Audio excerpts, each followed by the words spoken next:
দাদাই প্ৰতিজন অসমীয়াই বিচাৰিছে আৰু পৰিয়ালৰ ফালৰ পৰাও গোটেইখিনি কৰিছে।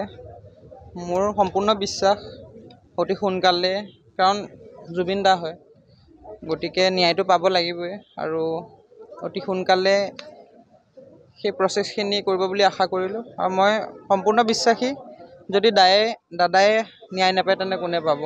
চাওক, এইটো এটা জুডিচিয়েলি বস্তু, তাতে মই কেনেকৈ ক'ম সেইটো ময়ো বুজি পোৱা নাই, কিন্তু সকলোৱে কৰি আছে আৰু আমিও নিজে লাগি আছোঁ। পৰিয়ালৰ ফালৰ পৰাও আপোনালোকে গম পাইছে এজাহাৰ দিয়া হৈছে, গতিকে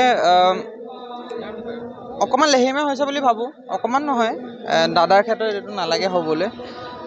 নিয়াৰিকৈ হ'বলৈ হ'লে মই ভাবোঁ অকণমান সময় লাগে আৰু শান্তিপূৰ্ণ বজাই ৰাখি এইখিনি হ'লে আমি সকলোৱে সুখী হ'ম। আমি সৰুতে এটা কথাই এটা আমাৰ এইম থাকে যে ডাঙৰ হৈ কি হ'বি, জুবিন গাৰ্গক লগ পোৱা আমাৰ এটা সপোন আছিলে আৰু সেই সপোনটো গৈ লৈ পেলাই এজন ভাতৃ পালোঁ, এজন অভিভাৱক পালোঁ আৰু তেওঁ প্ৰথম অৱস্থাৰ পৰাই মোক আগবঢ়াই লৈ গৈছিল।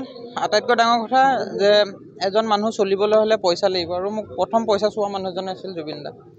গতিকে তেওঁ মোৰ লগত সদায় আছে, মোৰ শেষৰ দিনটোলৈকে থাকিব। তেওঁৰ দুটা শব্দই গোটেই পৃথিৱীত জিনি আছে, সদায় জিনি থাকিব, মন যায়।